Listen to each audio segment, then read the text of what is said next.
On the podcast, the tangled web of John Tamihere and his party. Family members and his co-workers at almost every level of Te Pāti Māori. Party members have spoken out and contacted the Editor-in-Chief with grave concerns, and there are claims that the sackings of those two MPs are unconstitutional, and dozens of people who were required to vote simply weren't there. It doesn't stack up, does it? It's the free fall of the party. Ashley Church and Rawdon Christie will join me very, very shortly as well. Let's go.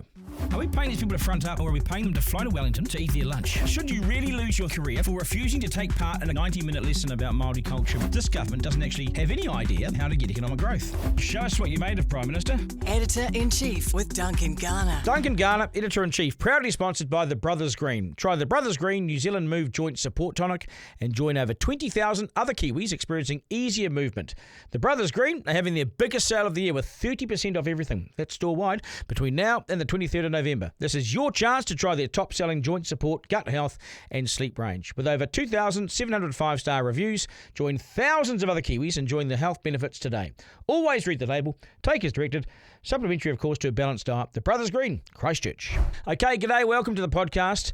Nice to have you along. Thanks so much for subscribing. It is text Duncan to 3598 and you can subscribe. We'll send you a link. Tonight, the tangled web of JT. We'll untangle it.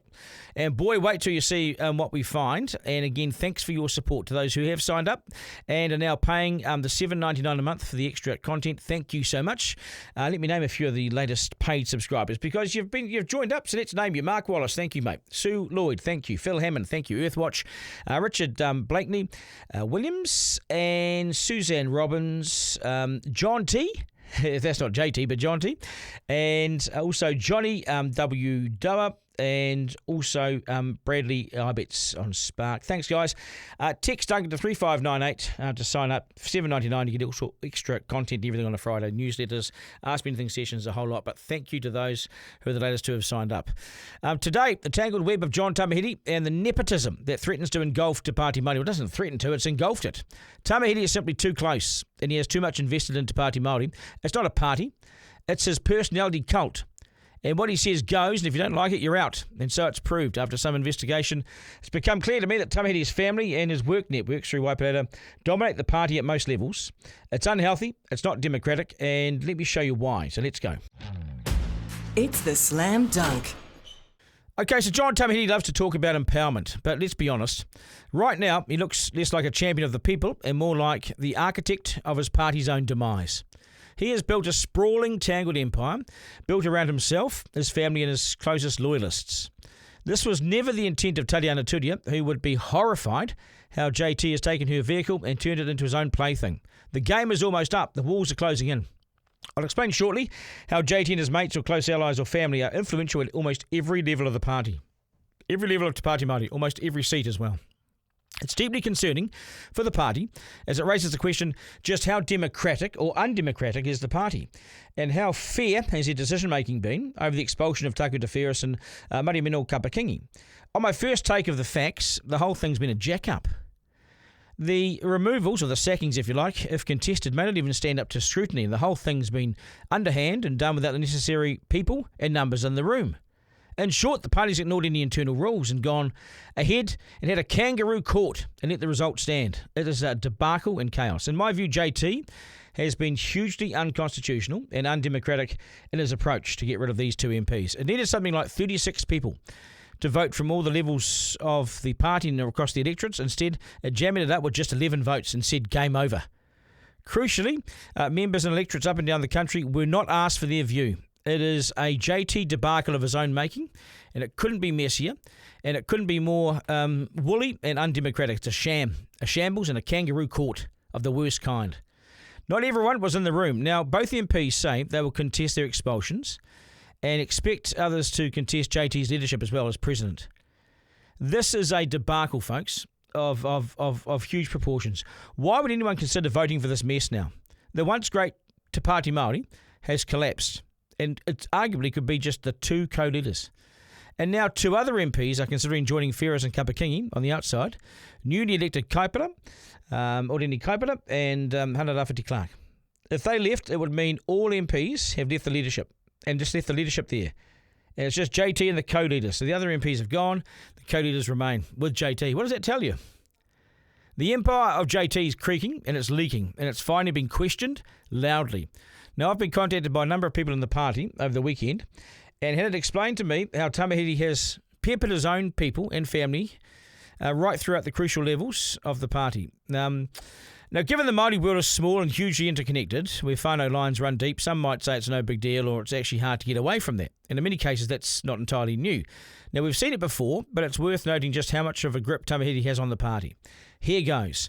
The chair of the Tamaki Makaurau electorate works for John Tamihere's Waipirata Trust. The co-leader is married to JT's daughter. The co-chair of the Ikaroa Rāwhiti seat works for Waipirata Trust as well, and she voted for the expulsion of the two MPs without approval from the members. There have been resignations as a result of this action. The chair of Te Tai Haoru is JT's sister-in-law, and co-chair of Wairiki is a Waititi. The only ones not under JT's influence are Waikato, Te Tai Tukaro and Te Tai Tonga. The last two, of course, are the seats in which the MPs Ferris and Kapakingi have been expelled from.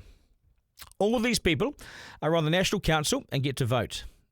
The Wahine Vice President is a Flavel, and she works at Waipirata as well, and gets a vote. And the Secretary of the party also gets a vote and also works for Waipirata. Then, of course, at the top, we've got President John Tamihere. His son-in-law is Rawdon Waititi, the co-leader, and his daughter is General Manager of Te Pāti Māori, and that's his daughter Kitty. And now Te Pāti Māori members are publicly breaking their ranks and have spoken to me over the weekend. Branches are calling for John Tamihere's resignation. MPs are openly challenging his influence. The cracks aren't cracks anymore, they're fault lines. It's like an earthquake. Here's the danger. If the party becomes synonymous with one man's network or one man's relationships, one man's authority, then the kaupapa, or the work needed to get done, gets lost. The movement shrinks, the vision narrows, and few gains, if any, are made. My biggest criticism is they have had no wins now in the Māori Party for about 5 years. 5 years, and what do they have to show for it? What do they have to show for their time in Parliament? Rank bad behaviour, petulant crap, and throwing their toys around.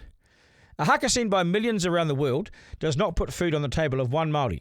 Not one whānau in New Zealand gets a win out of that. Well, maybe one, the MP who did the haka. But it's got to be more than one haka every 3 years to earn your keep. Because no political party, no charitable structure can survive when the power centre is so tight it's practically air-sealed. Let's put it bluntly. JT, or John Tamihere, has become too big inside his own system or inside his own tent. And the system is starting to suffocate. It doesn't have to be this way, but it will be, unless he does what real leaders do when the storm hits and they need to compromise. JT needs to do something he hasn't done before, compromise. He needs to share power. He's never shown it at this gig. He needs to let the party breathe. He's never seen that. It's quite the complex web, because this isn't just one man in a leadership role. It's one man sitting on 3 thrones. Head of the Waipirata Trust, head of Te Whānau Order Commissioning Agency, and the president of Te Pāti Māori. That's not leadership. That's control freak, a dictatorship. That's not wanting to give anything up. It's control freak on a huge scale. That's what it is. What is he hiding? And people inside and outside his own movement are starting to ask the obvious. How can one man sit at the top of the organisations funded by taxpayers, influencing social services and leading a political party that wants to form governments? Add in the family connections, his wife and senior leadership, his daughter married to the co-leader of the party, and the picture shifts again. It doesn't matter how pure the intentions are. It doesn't matter if he believes he's doing the right thing. The perception is toxic. The optics are terrible. And the trust has eroded. And the voters, are they sticking around? I would doubt it. These guys have crumbled. The once great Te Pāti Māori, or the Māori Party, is now a shadow or a shell of its former self. And JT's taken them there. They've gone down with a sinking waka. Māori voters are too smart to be associated with losers. Right now, the message from the grassroots is unmistakable. John, step back, open the windows, let some sunlight in. And if he doesn't, then the movement he helped build will be torn apart, not by its enemies, but by its architect, JT. If it survives this, then it's a true miracle. But the damage so far is so vast and so deep, I think they're done. Editor-in-Chief with Duncan Garner. Right, let's talk about this, to discuss this and much more. Ashley Church and Rawdon Christie are with me now. Guys, g'day, nice to see you. How are you?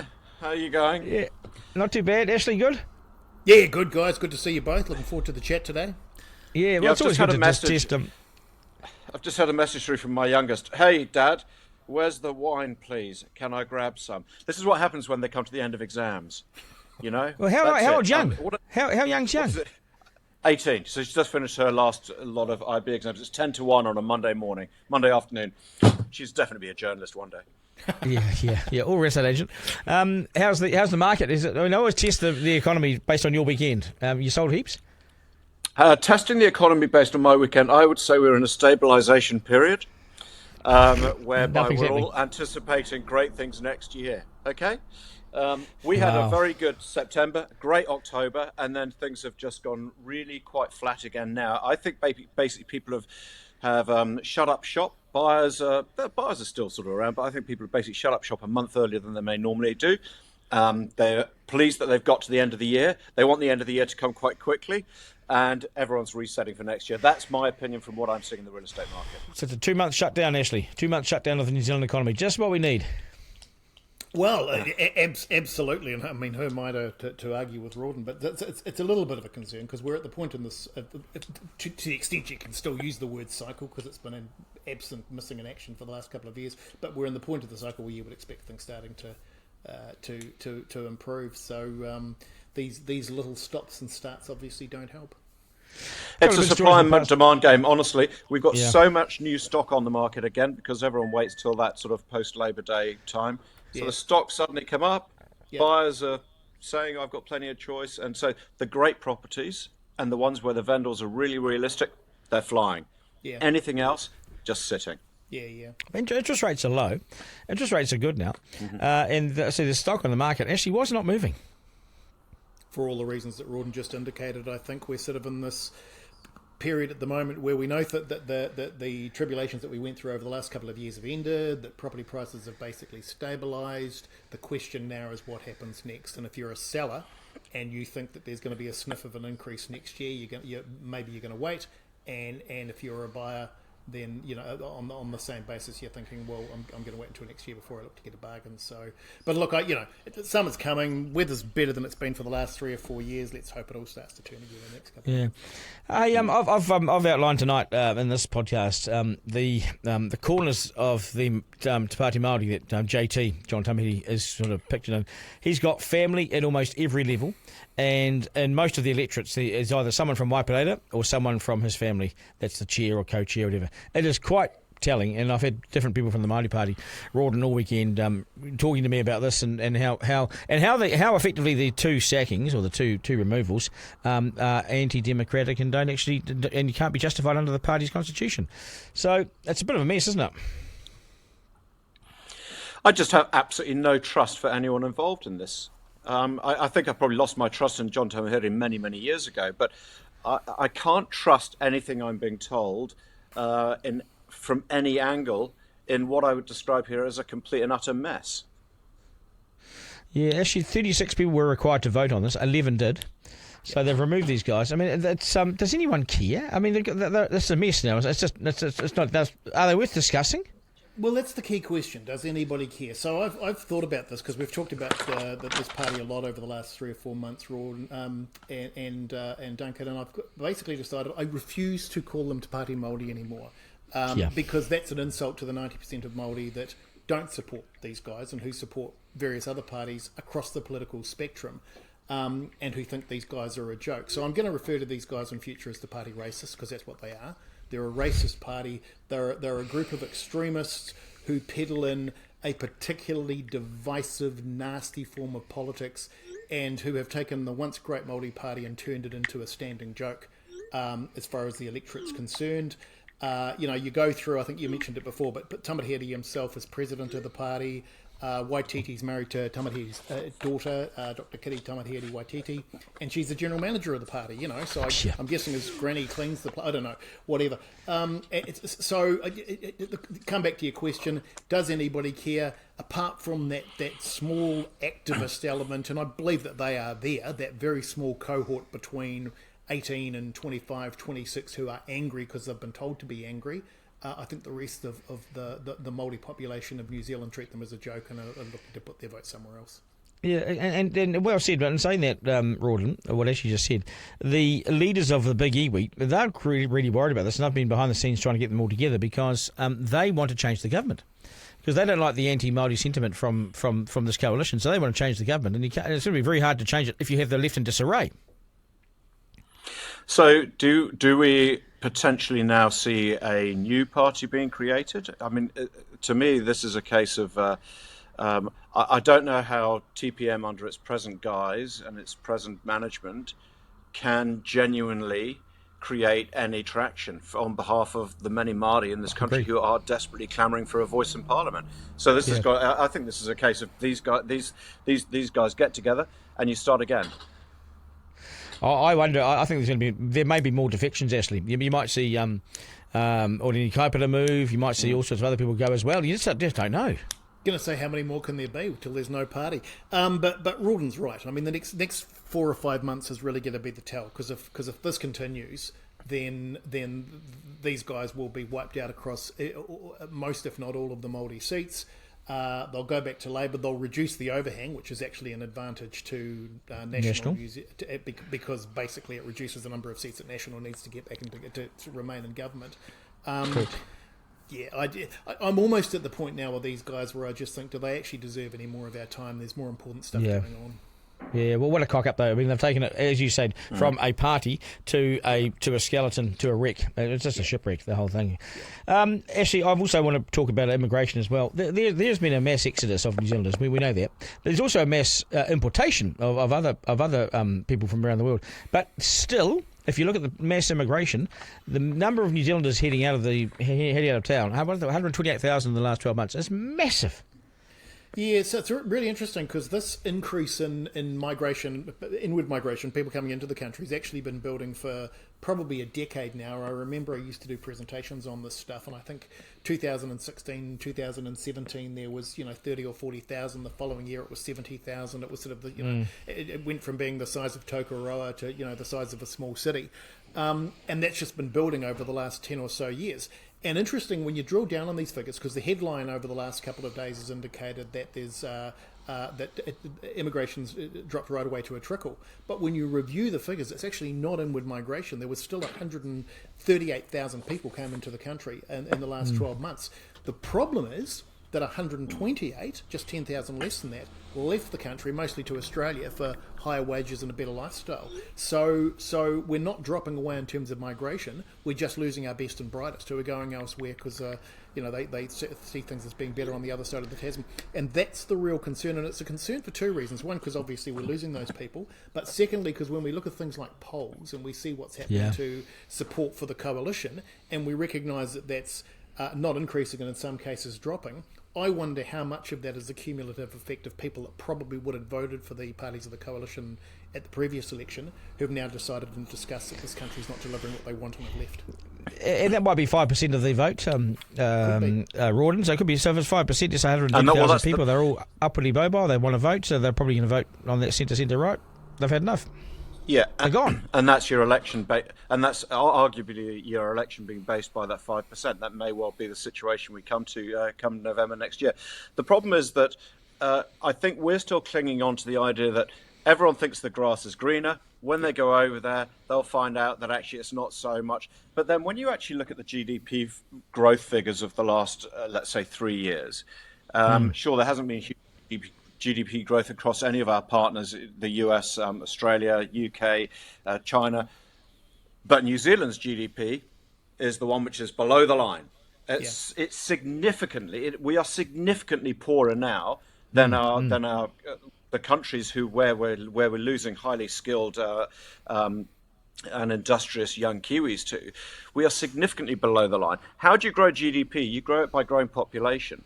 So are we again suddenly falling into a slightly downward, I don't want to be too negative, but is this a bit of a death spiral which needs a reset somewhere? And I just don't know where that reset would be. I've thought about this, and I've tried to get my head around whether the stuff that's happening within the economy at the moment, Rawdon, is as a result of incompetence of the current government, or whether it's things that were going to happen regardless, and perversely whether we're actually better off than we would have been had we carried on under the previous trajectory. And the answer to that is I actually don't know. I'm still not entirely sure. But if you were going to sit down and you were going to do an analysis of what this government's done versus, I think, what the electorate believed it was going to do prior to the 2023 election, there's a massive disconnect. And that's the concern. It's not so much It's not so much what Labor would have done versus National, is what did we think these guys are going to do versus what they've actually done. Because I continue to say, that there's a whole lot of stuff, there's a whole range of stuff that they're doing really well. They're not perhaps promoting as well, but there's also a lot of stuff that they said they were going to do, and then for some inexplicable reason they haven't.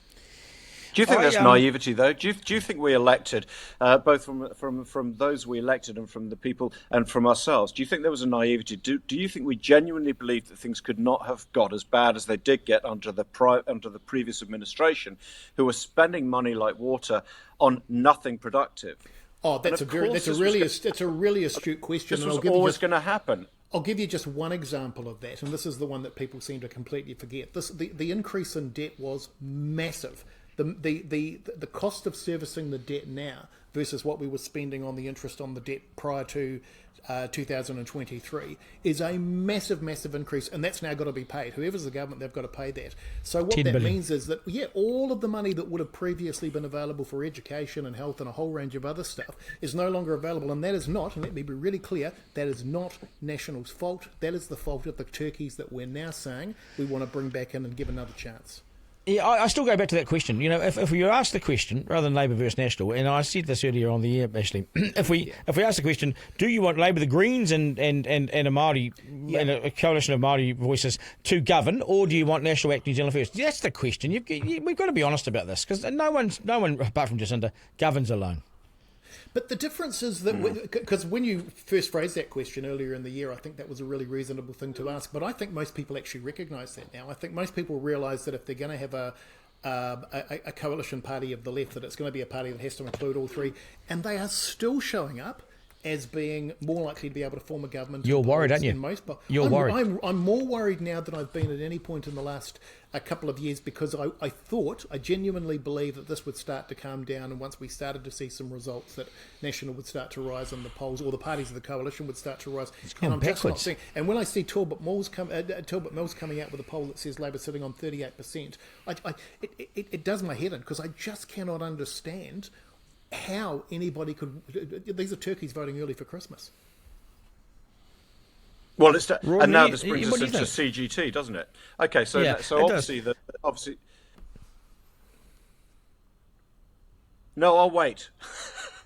No, you go. No, you go, because it does. Because now we've got half and half of the people thinking that the capital gains tax is a good idea.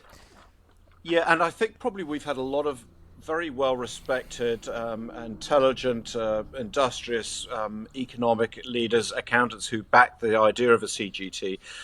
For the first time, though, and I'm now nervous about this, for the first time a political party seems to be winning the public vote as a result of this as well, in principle. But the detail of the CGT, not that we've really been given much detail apart from principle that there's no detail, but the detail, I mean, here's the reality of a CGT. How badly is this actually going to be designed? How complex is it going to be? I mean, how disproportionately is it going to affect Kiwis? We have no idea about how much negative impact in principle, good idea will actually have on us. The last time it was talked about, it stunted the economy. Last time we spoke about it, it took 6 months of growth out of the economy.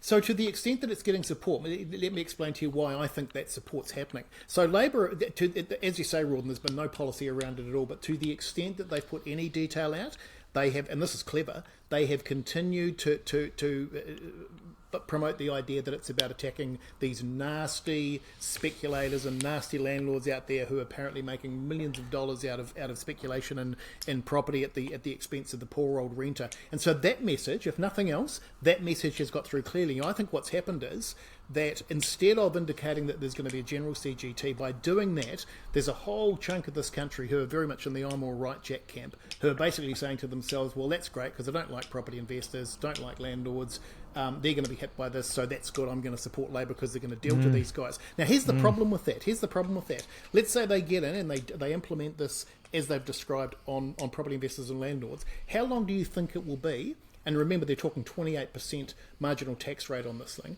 How long do you think it will be before they expand that out to include private households, farms, other forms of business that are currently exempt from this 5 thing? years. And if that seriously, Duncan. So this is the thin end of the wedge. And if you're silly enough to think to yourself that this is some sort of utu against landlords and property investors, and that it's not going to affect you, you're fooling yourself. I mean, it does. Well, It pushes imagine if prices they had everything it. up. Yeah, so imagine if they had, let's say, won the last election, they had implemented this. What would the take of property CGT on property growth over the last 3 years have been? Let me just take a moment to work out zero. Exactly. What would they the would cost owe have you been money. I mean, what would that's actually the other thing. Is it a reverse CGT? No. What would be the cost Capital of loss implementing tax. it? No. Yeah. Capital loss tax. Yeah. But So, the irony is, the whole what's it thing going to fund? It's going to fund doctors' visits, right? Bullshit, because there will be no revenue from this for They years. made that up. They made that up. They were looking for a reason to explain why they were doing it. So, which tells you very clearly why they're looking at implementing this. They see this as an election winner. They see this as a policy that's going to win them votes. It's got nothing to... Because here's the thing. There is actually an argument in favour of equalising the tax system. I've been in favour for years, in the same way that Roger Douglas was, of reviewing the tax system to make it fairer. But making it fairer... So the problem we've got in New Zealand is that fairness to us doesn't mean looking to see that it's attributed equally across the system so that everybody pays what they should. Fairer in New Zealand means whacking the other guy. Fairer in New Zealand means doing whatever you can, basically, to take revenge on people that you don't like. Yeah. And that's This is no way Utu. to review a system. It is Utu. It's totally Utu. And I've got one more message for those people who genuinely think that and love the fact of licking their lips at the thought of fat cat property investors and landlords who own 55,000 properties and driving private jets. Here's the reality. Those who genuinely are that wealthy will not end up paying this CGT because they will have very clever accountants helping them get around it. If you want to get ahead, become an accountant. Who's going to sell, Ashley? Ashley, yeah, I mean, it's not a retrospective tax, so it's.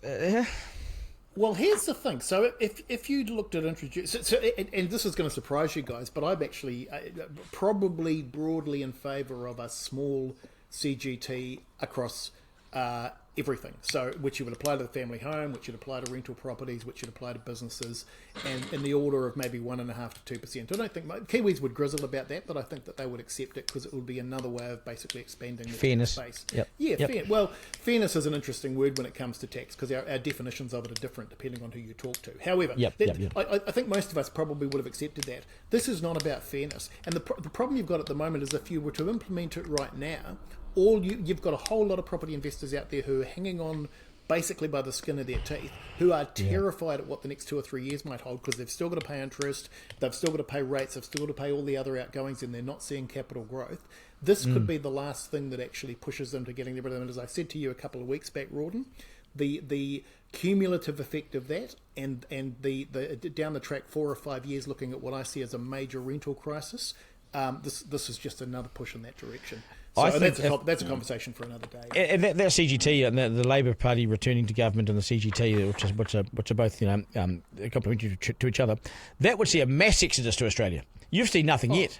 Yeah, I mean, you won't be able to grab a seat anywhere. Yeah. By the way, Australia has, and I think it's 5%, Rawdon, they have what they call a stamp duty, which is, I don't know why they... Yeah, I paid that. I owned a house in Australia. Yeah, I paid that when I sold it. Didn't even notice it. Yeah. So they wouldn't be escaping it by going to Australia. But look, I think New Zealand is either the only country in the OECD or one of only a couple that don't have a capital gains tax, and that should be a source of pride. That should be a source of pride. The fact that we've managed to escape what is probably one of the most insidious forms of tax in the developed world. And what are we doing? We're saying let's jump in because everybody else does it. Well, has it made Australian houses cheaper? Show me.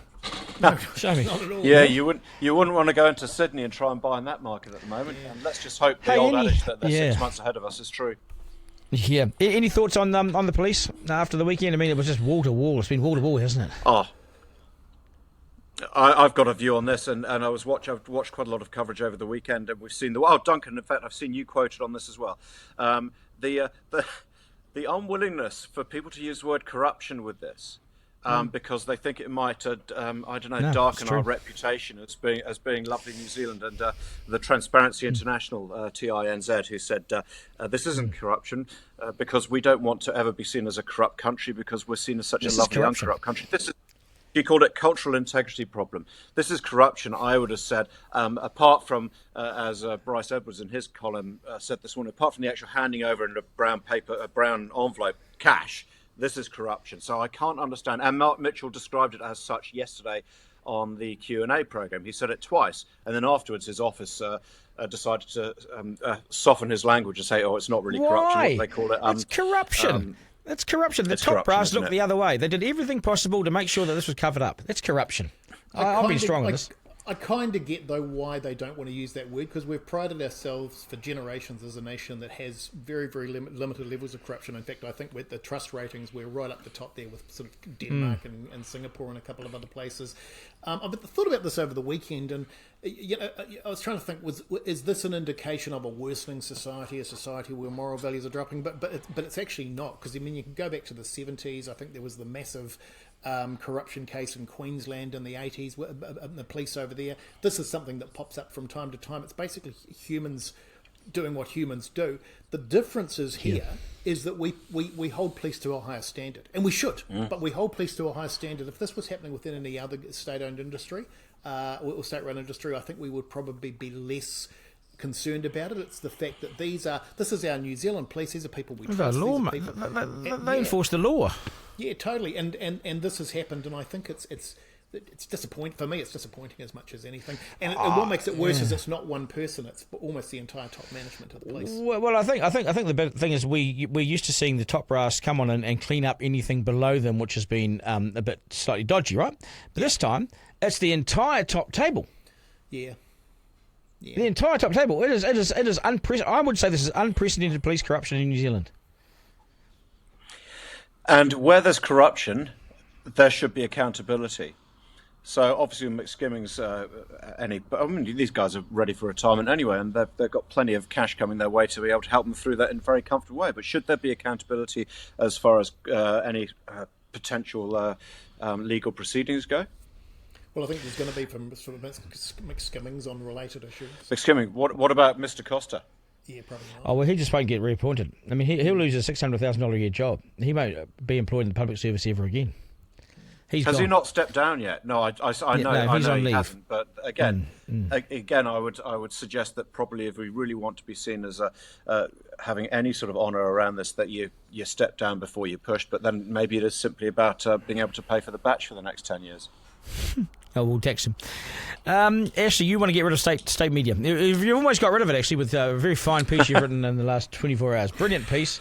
And state media's dead under your eyes. Well, I don't know if I want to get rid of it, but I certainly do want an urgent independent review of TVNZ and Radio New Zealand. Let me give you a bit of background to this, guys. So we talked, I think, this time last week about what had happened in the BBC and the scandal that's been ensuing there, which was not isolated. It was one of a number of such scandals. In this case, it was about Trump, but previously it's been about the way in which BBC had flavoured its coverage of the Gaza-Israel crisis and some other issues going back over at least a decade. And the point I raised in this article, guys, is that this is not just the BBC. It's happening right here in New Zealand, and it's been happening for a long time.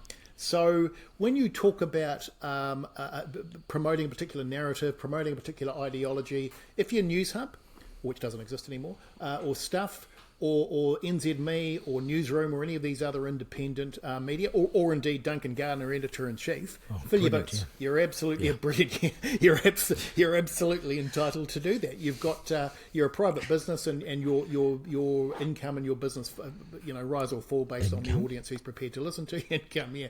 If you're TVNZ or Radio New Zealand, that's a different equation. Now I know TV New Zealand operate within a commercial environment, but they're still backed up by the checkbook of the state, and Radio New Zealand is funded by the government. So I'm really clearly of the view that the imperative on them is different, that they must operate in a way that is not only seen to be unbiased and where business and opinion is split, but they actually platform both voices in the way that they used to. Now, it's interesting because I'm really conscious of the fact that in having this conversation, I'm sitting here with probably two guys who are amongst the most revered broadcasters over the last 30 years. And the fact that you're in on this conversation indicates to me just how much things have declined over such a relatively short period of time.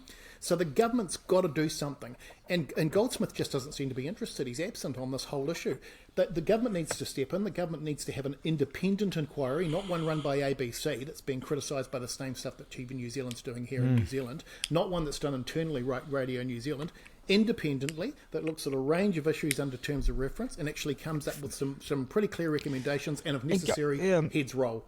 And I don't have any problem with that. And I think Goldsmith's a wimp. I think he's too gutless on this sort of stuff, and I think he should shake it up because Radio New Zealand gets $70 million a year. $70 million. $70 million. What a head start. Yeah. I think TVNZ, though, TVNZ is probably okay there because if they do, I mean, they did recently audit their news output, but the good news there is that they've only got one news show left.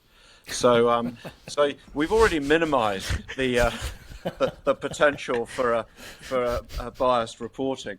One thing I'll say about the BBC quickly, and I know we slammed them last week, and I'm a great lover of the institution. That's why I chose to go there and learn my craft and journalism at the institution. That was a different day. We've established that. The one thing I will say, though, is that we must remember that the BBC is, although it is always judged on its journalism, it is so much greater than an organisation. It's got something like 35 million web pages. It has billions of views a year. It is a massive educational tool, and I just really hope that the damage doesn't drive too deep. On that, I was listening to Rest is Politics podcast, Alistair Campbell and Rory Stewart in the UK, and they were talking about the scandal, and they've decided that there's no way the BBC could have let this happen without it being a very deliberately provoked attack from the US, where apparently the BBC, probably up until a week ago or 2 weeks ago, was the second most trusted website in America after the Weather Channel. Wow.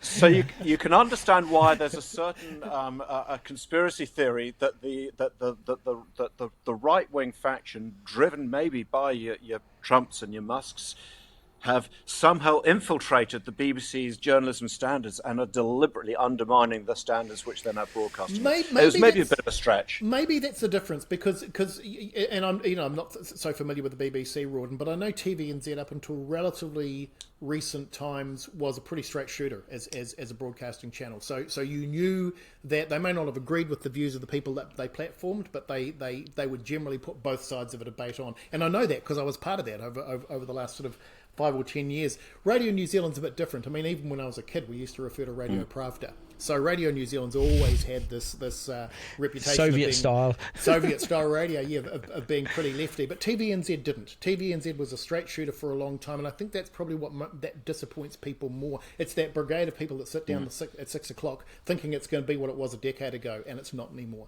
It's now and I'm sorry to say this, but it's now a grubby, biased, ideologically driven organisation that's lost its mojo. Grubby. Sorry, guys.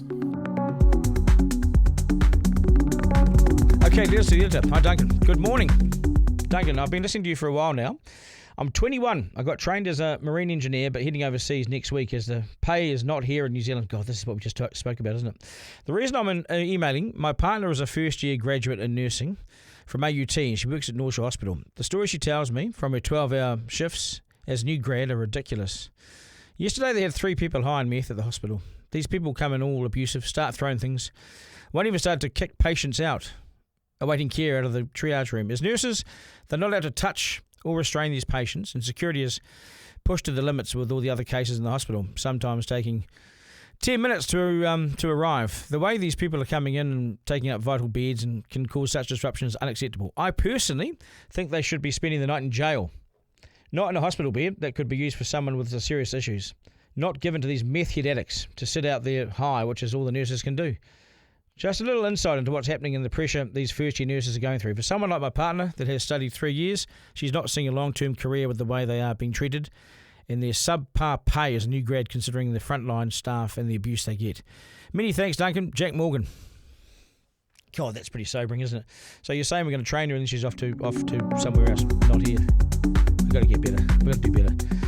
Hi, Duncan. I really love listening to your show and have recently subscribed. I know last week was the big week with the police scandal, but also the Regulatory Standards Bill passed its 3rd reading. All I can find online is how bad it is, but can't really find anything to explain fully what it does or arguments for it. It may be on your agenda already, but I'd appreciate if you could go over the pros and cons as well as what it really means. Keep up the good work. Cheers, Guy. Okay, I'll give you a quick brief on this. Critics have attacked the Regulatory Standards Bill as an ideological scheme to shrink the government, right? It's a fantasy. The proposal is about something far more straightforward and about better informing New Zealanders. I don't think there's anything to be concerned about, to be honest. What does the proposal really do? It requires laws to be tested against long-standing legal principles and the net benefits for New Zealanders to be professionally assessed, basically. Lawmakers are free to depart from these principles at any time. In doing so, they should declare the departure and give their reasons. Right? What if a minister declares compliance but someone disagrees? Well, an independent board will then assess such complaints, but its findings are non-binding. Parliament can choose to do nothing. It remains sovereign as a lawmaker. In short, the proposal is primarily about helping Parliament and the public to be better informed. This is why criticisms of it as a dangerous ideological drive towards limited government are nonsense. The proposed measures simply require governments to be upfront about the trade-offs that they will make when regulating. Their requirement's non-partisan. Hopefully, in some cases, there'll be greater transparency, may change public opinion, who knows, and it may change Parliament's decisions. But to oppose that is to surely oppose democracy. It's common knowledge that our regulatory processes need more sunlight. Governments of all stripes have supported cabinet guidelines with similar requirements. But it's been heated up. This has been heated up by the critics, and I wouldn't take any notice of them. The proposal would raise the stakes for non-compliance. It makes these tests a parliamentary requirement rather than a cabinet requirement, right? It incorporates a non-binding review process. That's important because laws and regulations touch all of our lives all the time. So bad regulations hurt real people. Look at housing. Restrictive land rules have helped drive prices through the roof. You know, we need to get on top of this sort of stuff. So that's what it will be. It'll be a test of how good the law is. That's all it is. That's all it is. I wouldn't get too concerned about it, to be honest, Guy. People say that it's anti the treaty. Well, the treaty's and everything else, mate. I wouldn't get too concerned. That is us, folks. Thank you so much for keeping in touch with us. Thanks so much for following the podcast. You can text Duncan to 3598. Text my name there, and we'll send you a link, and you can sign up straight away. $7.99 a month. You get all sorts of extra content on the Friday that others don't get. Otherwise, it's still free. But if you want extra added content and a chance to ask me anything, $7.99. You text 3598, text my name to 3598, and we'll send you the link. We really appreciate it. It helps us stay around and take on the mainstream media, which is collapsing all around us, but it's still here.